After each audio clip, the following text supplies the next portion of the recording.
네, MBC는 유력 대선 후보를 모시고 정치 현안에 어떤 입장인지 또 어떤 정책에 주력하는지 알아보는 대담을 진행하고 있습니다.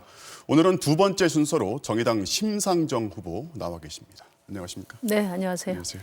자, 불편한 질문부터 해야 될 것 같은데. 해가 바뀌면서 지지율 반등을 어느 정도 기대를 하셨을 텐데 지금은 어떻게 평가를 하십니까? 요즘 안철수 후보님 부러워요. 근데 이제 기본적으로 정권 교체와 시대 변화에 대한 시민들의 열망이 현재의 선거 구도를 만들어가고 계시다고 생각하고요.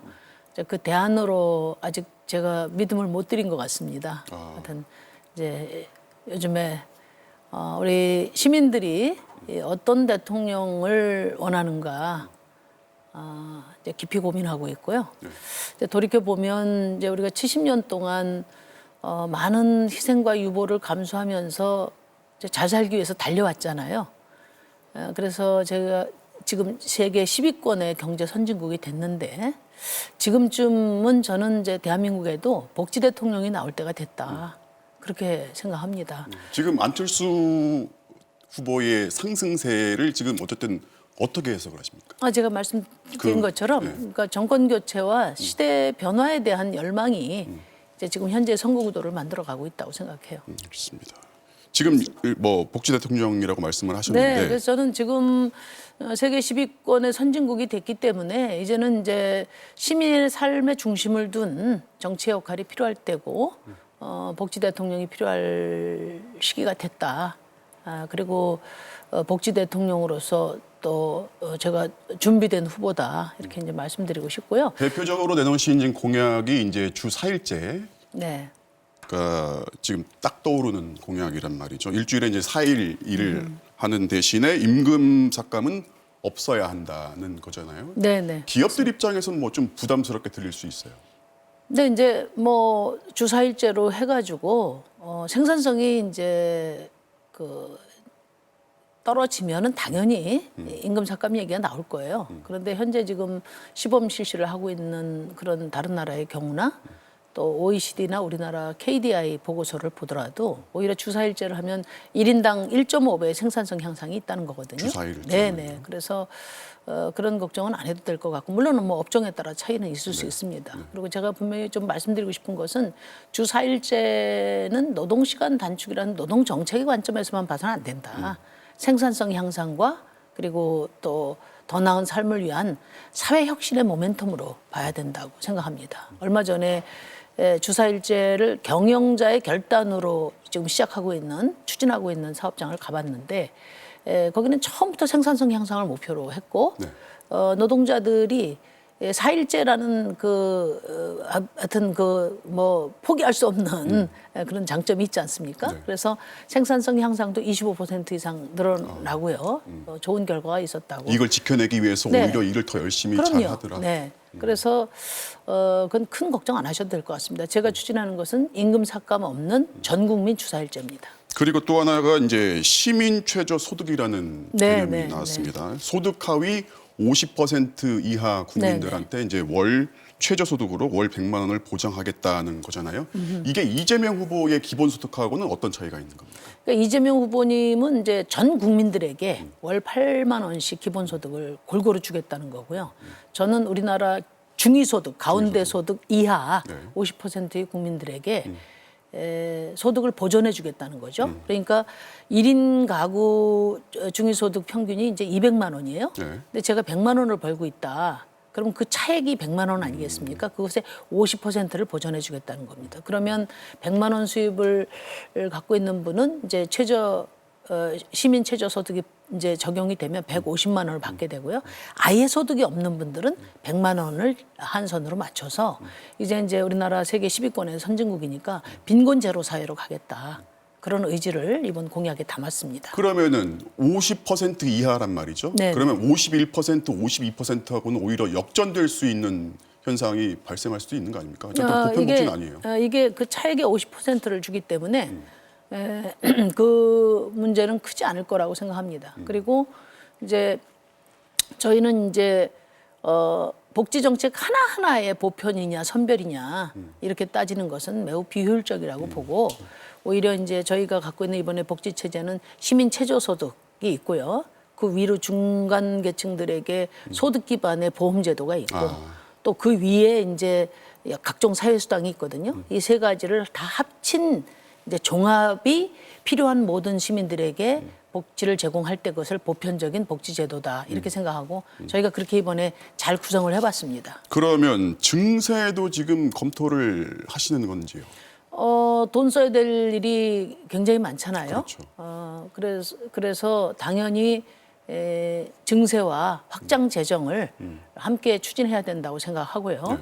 국민들에게 돈 써야 될 일은 엄청나게 많이 이제 약속을 하면서 그 재원 조달 문제에 대해서 말 안 하는 것은 저는 비겁하다고 생각하거든요. 그러면 증세를 하려면 어느 일단 세목을? 저희가 이제 첫 번째로 제기됐던 것은 이제 이 사회 연대세라고요. 네. 이제 코로나 국면에서도 돈을 많이 번 분들이 있고 돈을 또 많이 번 기업도 있지 않습니까? 그렇죠. 이런 분들이 좀 고통분담 차원에서 더 내라. 그래서 개인으로 보면 1억 이상 소득을 받는 분 그리고 기업으로는 1,000억 이상 받는 분들에게 5% 이제 부과해서 아니 그러니까 부과가 아니라 5%더 세금을 내시라고 하는 거고요. 내서, 예. 네. 7천만 원 받는 사람은 어떻게 하냐? 그러면 7천만 원 받는 분이나 또 이제 그런 분들은 연간 소득이 1,000만 원이 더 생겼을 때 그 기준으로 이제 내도록 하고 기업은 50억이 더 영업이익이 있을 때 세금을 내도록 하는 제도를 저희가 구상을 하고 있습니다. 예. 연대라는 단어를 네, 넣으셨어요. 네, 네. 그것이 지금 이 코로나 시국에 맞다. 그렇죠. 지금 뭐 우리가 늘 고통분담 이야기하고 전시체제 이야기하는데 이제 바이러스는 모든 사람들에게 그 보편적으로 다가가지만 고통을 받는 분들은 일부거든요. 그래서 이런 코로나19로 정말 소득을 잃거나 일자리를 잃거나 또 정부의 방침에 따라서 하면서 영업에 막대한 타격을 받고 있는 소상공인 이런 분들에게 집중적으로 지원해야 되고 코로나로 인해서 더 득을 보거나 코로나임에도 불구하고 역할을 한 분들이 사회적 연대 차원에서 협력할 필요가 있다. 진보 정당의 후보들은 상대적으로 좀 노동이나 분배 얘기는 많이 하는데 이른바 성장 전략 같은 거는 언급하지 않거나 감안하지 않는다라는 지적이 있습니다. 네. 자, 심상정 후보의 경제 성장 전략이 있습니까? 오늘 제가 그 그린노믹스를 발표를 했습니다. 네. 심상정 경제정책이 뭐냐 이렇게 많은 분들이 물어봤는데요. 저는 사실은 국회에서 지금 사선하면서 대부분 다 경제 파트에 있었습니다. 그래서 경제 전문가라는 평가도 받았었고요. 저희가 아주 숙고해서 내놓은 이제 그린 경제는 뭐냐면 지금 세계는 디지털 전환을 넘어서 그린 전환으로 가고 있어요. 녹색 전환으로 가고 있습니다. 그래서 이제 우리 대한민국도 이제는 그린 경제가 미래고 그 다음에 경쟁력이다 이렇게 생각을 합니다. 그래서 제가 말씀드리는 그린 경제는 단지 유니콘 기업 몇 개를 만드는 것을 넘어서서 재생에너지 선도국가로 발돋움하겠다는 거고요. 그리고 이제 기후위기 시대에도 안전한 산업 생태계를 재구축하겠다는 거고요. 그러니까 탄소 기반 경제를 대전환하겠다는 거죠. 그리고 이제 에너지 체제는 지역 친화적이고 일자리 친화적입니다. 그래서 분산형 에너지 체제를 잘 구축해서 이걸로 지역 경제를 살리고 또 전체 2030년까지 150만 일자리를 만들겠다. 그리고 이걸 위해서는 공공투자가 대규모로 이루어져야 되기 때문에 현재의 산업은행을 공공금융기관으로 전환해서 2030년까지 500조 투자를 하겠다고 오늘 발표를 했습니다. 저희가 이제 이 질문 지금부터 이제 현안에 대해서 네네. 좀 질문을 드릴 텐데 지금 어떤 저희가 알고 있는 정치인 심상정의 좀 날카로운 네. 지적. 최근 이슈가 된 이제 대표님이 직접 이제 언급도 하셨지만은 윤석열 후보가 이제 이준석 대표하고 이제 갈등 봉합하고 나서 7자짜리 공약을 발표했어요. 네. 여성가족부 폐지. 거기에 이제 후보님께서 여성가족부 강화라고 답을 하셨단 말이죠. 자, 어떤 의미고 반박하신 이유는 뭡니까? 그러니까 이제 청년들이 가뜩이나 어려운데 청년들을 성별로 갈라치기 해서 차별과 혐오를 조장해서 득표 활동을 하는 것은 대통령 후보로서의 도리가 아니라고 저는 생각합니다. 그걸 보면서 제가 굉장히 화가 났어요. 그래서 이제 맞대응을 한 건데 여성가족부에 대해서 비판할 수도 있고 또 여성가족부 혁신 방안을 낼 수도 있습니다. 그런데 윤석열 후보는 여성가족부를 남혐 가족부라고 이제 낙인하면서 이것을 성별 갈라치기의 수단으로 사용한다는 것이 저는 문제라고 생각을 합니다. 이제 지금 뭐 만연한 성폭력이라든지 또 성별 임금 격차 이건 거의 OECD 최고 수준이거든요, 우리나라가. 그리고 민간 이사를 기준으로 볼 때 유리천정도 OECD 평균의 5분의 1밖에 안 돼요. 그리고 또 육아 독박도 아직 해결이 안 됐지 않습니까? 명백히 여성 차별이 존재하기 때문에 이런 차별을 외면하고 마치 이것을 여성 무슨 우월주의나 여성들의 특혜로 이렇게 규정하는 것은 그래서 여성가족부를 해체하라는 것은 성평등을 해체라는 소리하고 똑같다. 저는 그렇게 이제 지적드리고 여성 차별이든 남성 차별이든 같이 다 해결을 해야 됩니다. 정치가. 그래서 제가 그 일방적인 희생만 강요하는 지금 군대에도 한국형 모병제로 이제 개혁해서 군도 국방도 혁신하고 그다음에 청년들에게도 기회의 창이 될 수 있도록 그렇게 이야기를 했습니다. 저는 윤석열 후보가 득표 활동이 아니고 진짜 소신이라면 저 심상정과 1대1 토론을 하자. 그렇게 제안 드립니다. 또 하나 지금 키워드로 지금 뜨고 있는 단어가 멸공입니다.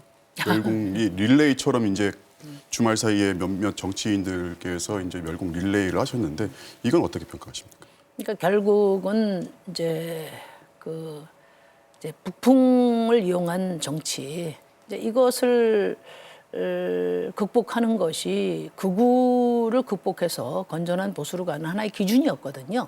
근데 결국은 윤석열 후보가 이제 상황이 어려워지니까 결국은 그런 이데올로기에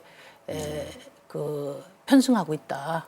그런 점에서 저는 이 과거로 가는 이 대통령 선거 이래도 되나?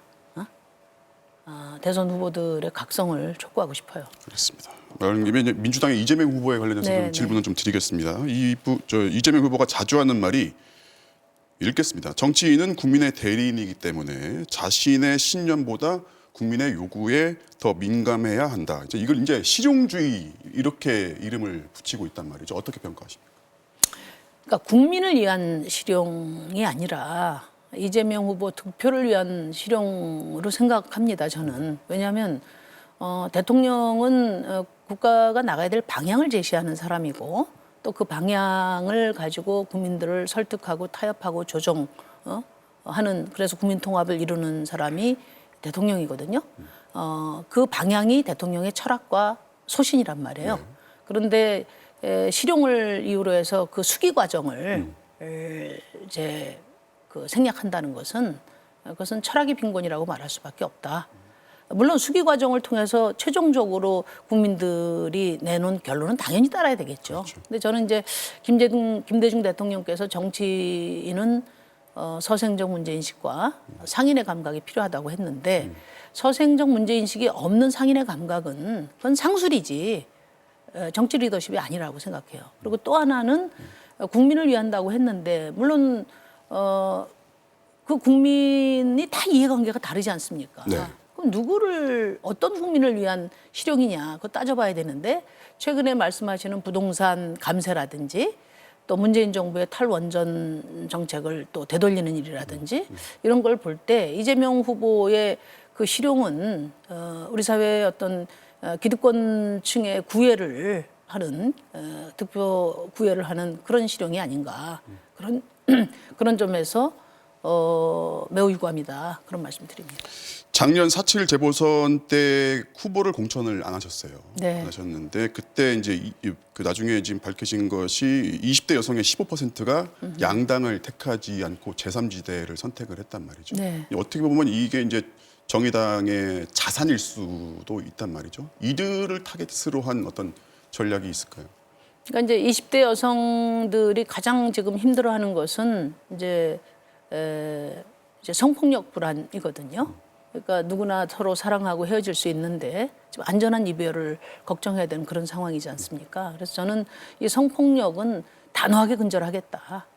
비동의 강간죄도 법제화하고 그래서 성적 자기결정권을 우리 사회의 원칙으로 확립하겠다는 생각이고요.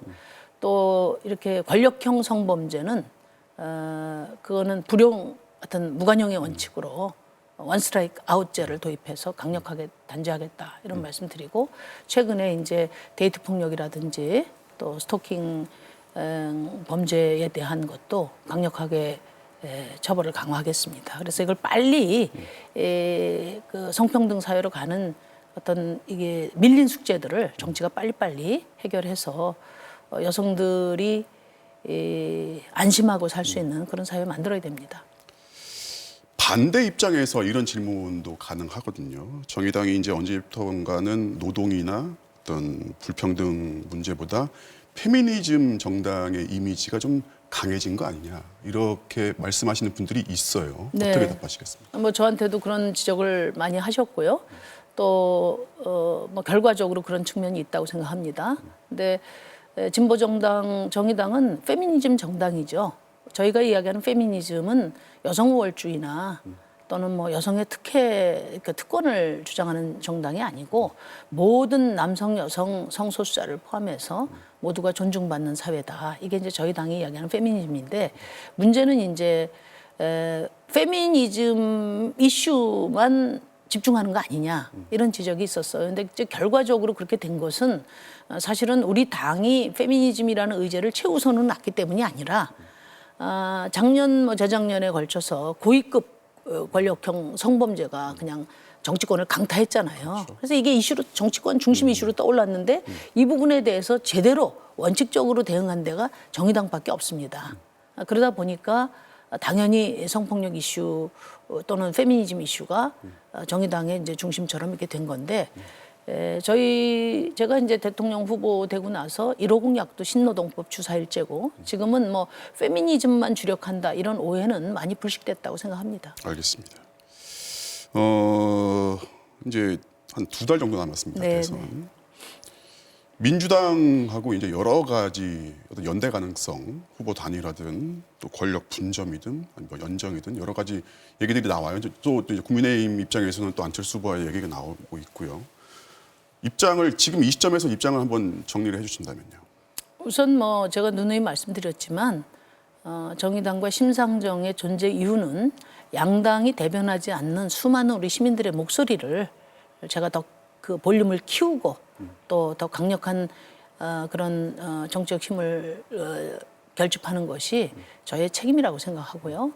또 양당 체제를 강화시키는 단일화는 저희 사전에 없다 그 말씀드리고 이제 민주당에도 제가 한 말씀 드리면 민주당이 이제 통합정부 연정 이런 얘기를 하는데 과연 그것이 더 다양한 세력들을 결집시키고 또 여러 그 더 폭넓은 협력을 하기 위한 것이냐 아니면 선거 때 부족한 힘을 채우기 위한 그런 이제 문제인식이냐 이것은 자문해 봐야 된다고 생각하거든요. 그 말씀은 왜냐하면 진정성이 읽힌다면은 가능하다는 말씀. 아니 그건 아니고요.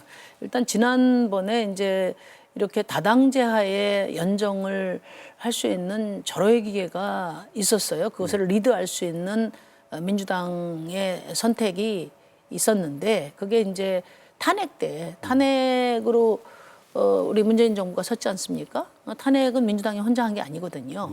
그래서 그때 과감한 개혁을 하려면 촛불 정치연대가 필요하다 이런 말씀을 드렸지만 이제 그 국민들의 열망이었지만 그거 이제 완전히 무시하고 민주당 정권으로 180동 밀고 나갔던 거고 또 지난번에 제가 또 엄청나게 많은 코스트를 지불하면서 협력해서 연동형 비례제를 만들어서 시민을 닮은 국회를 만들어서 다당제로 가자 이렇게 합의를 하고 법을 고쳤지만 또 민주당이 자신의 기득권을 위해서 이것을 또 유린했단 말이에요. 그래서 두 차례나 대한민국 정치를 교체할 수 있는 그런 역사적인 책임과 권한을 주었는데 그걸 두 번 다 민주당은 외면했다고요. 결국은 자신들의 기득권을 위해서 그런 점 때문에 과연 지금 와서 뭐 통합정부, 연립정부를 이야기할 자격이 있나 이제 그 점에 대해서 저는 이제 그 지적을 하고 싶습니다. 그렇습니다. 이게 뭐 정치라는 게 조건부라는 게 없지만은 네. 어떠한 경우에도 절대 없다. 뭐 이렇게까지 입장 정리를 하시는 거는 아니라고 봐야겠죠. 그러니까 이제 저희가요. 그러니까 저희 정의당은 양당을 대체하는 그 주류 정당이 되고자 하는 게 아니라 양당을 넘어서 최소한 4, 5당 체제의 정치 교체를 위한 정당이거든요.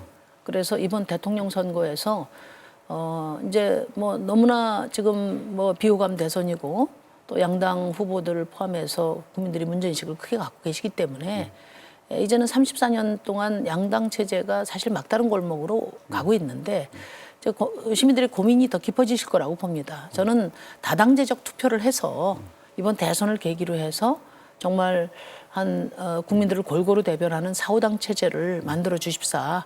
그 도구로 저 심상정을 이제 써 주십사. 그렇게 이제 국민들께 말씀드리고 싶습니다. 그 양당 정치에 이제 이른바 대안이 되려면은 네. 어떤 새로운 이미지의 네. 정치인도 필요할 텐데 사실 지금 이렇게 따져보면요. 지금 후보님이 최다선이세요. 후보들 네, 중에 네. 최다선이시고 지금 대선 출마도 몇 번 하시단 말이죠. 자, 그것이 어떤 기성 정치인의 이미지가 이것이 장점이 될 수도 있고 또 네. 단점이 될 수도 있다고 생각하거든요. 어떻게 보십니까? 그 이제 진보 정치인 중에서 저는 운이 좋은 사람이라고 생각합니다. 그러니까 대부분 이제 우리 비례의원을 거친 분들이 지역구에서 살아남지 못했고 더 많은 우리 당의 좋은 정치인들이 공직의 기회를 못 가졌어요. 근데 저는 이제 비례 한 번 지역구에서 3번이나 당선이 됐고 그렇게 4선 의원이 됐죠. 저는 이제 저의 모든 열정을 쏟아부어서 이번 대선을 통해서 대선의 성과를 만들어서 우리 후배 정치인들, 청년 정치인들의 길을 열어주기 위해서 사실 출마를 했습니다. 제가 근데 분명히 말씀드리고 싶은 건 뭐냐면은 제가 만약에 이상만 꿈꾸고 현실을 외면했다면 우리 지역구 주민들이 저를 3번이나 뽑아주지 않았을 겁니다. 현실을 바꿀 수 있는 그 능력과 힘을 확인했기 때문에 지역구에서 큰 두 당의 후보들과 경쟁해서 제가 네네. 선택됐다고 생각하거든요.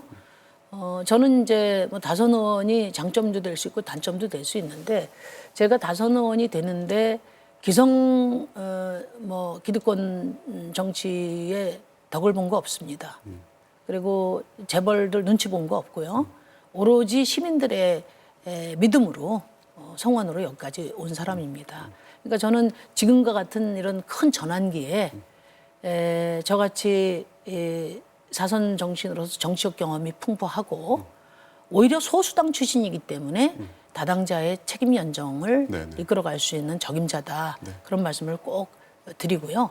지금 후보들 중에 보면 정치 경험이 상대적으로 적지 않습니까? 행정가적 경험이 있는 분이 계시고 또 뭐 여러 이제 장점들은 있지만 지금 불평등과 기후위기 국면에서 우리가 34년간의 양당 정치를 넘어선 새로운 미래로 가기 위해서는 지금 이렇게 적대적인 공존 체제인 양당 체제 갖고는 안 되거든요.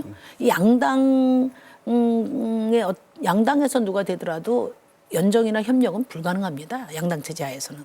그렇기 때문에 경험 있는 또 국회에서 여러 협력 정치를 해본 저 심상정이 오히려 준비된 후보라고 생각합니다. 뭐 지금 마지막 말씀까지 다 하신 것 같은데 네네. 마지막으로 주시고서 시청자 여러분들한테 한 말씀.